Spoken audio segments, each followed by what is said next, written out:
Hello again, dear viewer. Once again, we are observing the West. There are many events that we need to cover this time, so hold on to your hats. Our first stop takes us to the United Kingdom of Great Britain, where the newly appointed Prime Minister, Keir, has made a fantastic speech, announcing to the nation that there is no more money and they should just all hang in there somehow. Have found a £22 billion black hole in the economy. That means we've got to make tough choices. I don't want to cut the winter fuel allowance. I don't think anybody government wants to do that, but we've got to fix the foundations of our economy. So yeah, the basic message is, things can only get worse. In addition to that, he has also picked a fight with Elon Musk of all people, and sent over 1,000 people to jail, all in the first month of his premiership. Even Comrade Stalin is blushing. What can I say, the man is clearly on a roll. What is most interesting, however, is the fact that he turned down the policies proposed by none other than Sir Tony Blair himself, the man who was the shadow cardinal of British politics ever since he stopped being Prime Minister himself in 2007, I believe. Either way, this is very important news. It indicates to us that there's some kind of conflict, or at least a schism forming between the different generations of the ruling class inside the UK. At the moment, it's still rather hard to decipher who's part of this resistance, who dared to challenge the old guard led by Tony himself. Those who follow UK politics closely are whispering that Morgan McSweeney might be the leader of this particular movement. However, that is nothing but speculation. In reality, nobody can tell for sure. One thing that is clear is that we can expect some serious fireworks shows from the politics of old Blighty in the near future. Will the young rebels successfully crush their opposition and reign the country as they see fit, like the aforementioned Comrade Stalin did prior to them, or will they ultimately crush and burn? I guess we'll just have to stay tuned to find out. Now let us head on over to France, where Emmanuel Macron has just demonstrated that he is indeed a 4D chess master. The man was completely pummeled during the last legislative elections, and yet he still managed to turn that defeat into victory. By creating a Frankenstein monster coalition in the second round of the elections around the left-wing party of Jean-Luc Mélenchon, Macron successfully kept Marine Le Pen out of power. And now he's successfully keeping Jean-Luc Mélenchon out of power by refusing to accept the leftist candidate Lucy Castets for the Prime Minister post. People who are in the know about this situation are making the educated guess that he's actually betting on the fact that the leftist coalition will not be able to hold together and collapse like a house of cards. Once that happens, the members of the coalition who are closer to the establishment will inevitably congregate around Macron once again. And bada bing bada boom, he's once again the head honcho in the French politics. It's still not entirely clear if he'll actually be able to pull this off, but hey, if he does, that means he played his cards marvelously, and he will be all set to tackle the biggest problems in his nation. One of which is freedom of speech, apparently. He already started tackling that particular problem by arresting Pavel Durov, the founder of Telegram. All things considered, though, this is pretty predictable. It doesn't matter if you call it democracy or monarchy, power is still power and it must control information, especially when things are looking down. Keir Starmer admitted it openly about Great Britain. Macron seems to be admitting it quietly about France. My personal opinion, though, is that these people don't realize that we live in an age of information technology, which means complete control over the information flow is de facto impossible. Unfortunately, I doubt it will stop them from trying. Last but not least, we have to visit the United States of America. Since the month of November is fast approaching, so are the presidential elections. Can you feel it? The future of the United States and the entire world will be decided in 2 months. What a time to be alive! The final battle will be between Donald J. Trump, the man who miraculously survived an assassination attempt, and Kamala Harris, the woman who has replaced Joe Biden as the Democratic nominee within this presidential campaign, after the latter got kicked out of the race by what appears to be a de facto political coup within the Democratic Party. But whatever, back to the election.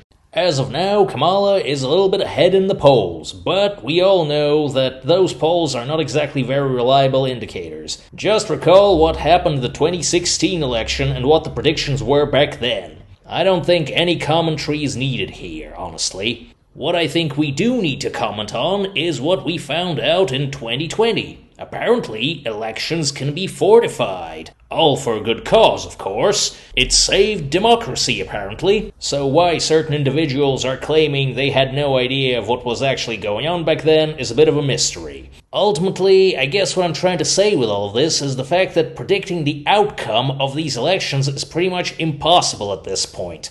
Far too many variables are hidden from us mere mortals. What we can try to do, however, is predict what will be the policies of the United States moving forward depending on who wins. In regards to Kamala, everything is very clear. Nothing will change. Donald Trump is an entirely different story. Predictions are flying left and right when it comes to him, and as usual, opinions differ depending on whom you ask. His supporters are expecting him to crack down on immigration, decrease government spending, and to withdraw the United States' support for several armed conflicts around the globe. His critics are claiming the exact opposite. According to them, if you zoom out the graph, the illegal immigration never actually decreased significantly under him. Also, he did not hold up his promise to build the wall. All he did was simply replace some of the fencing that was already there in certain parts of the border. And don't even get them started on foreign policy. They will immediately recall all his failures to remove troops from Syria and Afghanistan, how he tore up the nuclear treaty with Iran, etc., etc. After listening to something like that, you will start thinking that Biden looks like a peacemaker compared to him. According to those commentators, under Trump, we will face an inevitable war between the USA and Iran, as well as a war between USA and China, given Trump's pro-Israeli and anti-Chinese inclinations. And of course, nothing will be done about the immigration issue. My personal opinion regarding his electoral promises, as well as his future internal and external policies, are as follows. First and foremost, don't expect the release of the JFK files. He didn't do that the first time around, and he definitely won't do it this time either. Immigration will be slightly reduced, but not by much. The forces that were preventing Trump from obtaining a budget for his wall are still present in the government, and they are unlikely to change their opinion on the subject anytime soon. Also, don't forget this. I want people to come into our country in the largest numbers ever, but they have to come in legally. In regards to armed conflicts, I believe we will be a bit more secure in this regard, given Trump's modus operandi. Let us recall the fact that he already tried to clash with Iran during his first term. On January 3, 2020, the assassination of the Iranian Major General Qasem Soleimani was carried out at his order. Iran responded by launching missile attacks on the American bases, the Al-Assad Air Base and an airbase near Erbil on the 8th of January. Both attacks were successful. Officially, no casualties were reported, and President Trump later on claimed that the strike was agreed upon by the two countries to de-escalate the situation.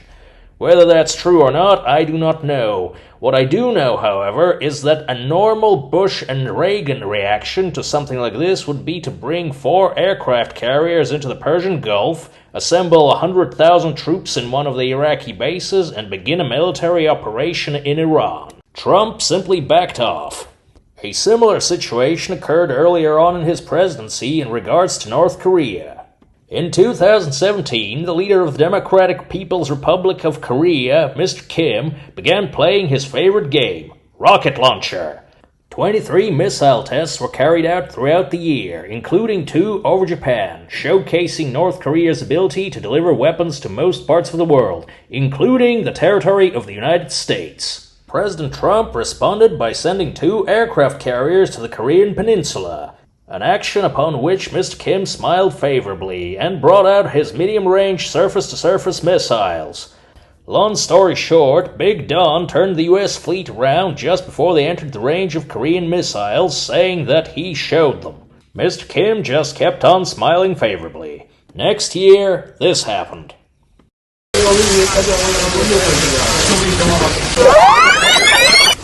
I've never expected to meet you at this place. Do you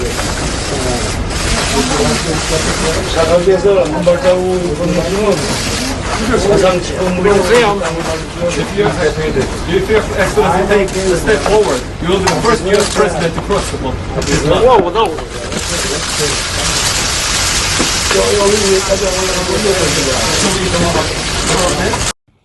As we can see, when push comes to shove, Mr. Trump prefers to avoid expensive military confrontations. In regards to China, he will most likely continue to wage economic war against them. Perhaps he'll try to break up their ties with Russia using Ukraine as a bargaining chip, but that will most likely not go anywhere. All in all, barring any extraordinary circumstances, I believe that if Trump gets in, his second presidency will most likely focus on conflicts within the political establishment of the USA, with Big Don trying to get back at the people who were thorns in his side during his first term. If J.D. Vance replaces him as president for another 2 terms after 2008, that will be an entirely different scenario, however. I will not be trying to predict events that far ahead in this video. There's far too much information to consider and way too many hidden factors. Nostradamus himself would probably pass on this. Either way, thank you for listening to me rant once again.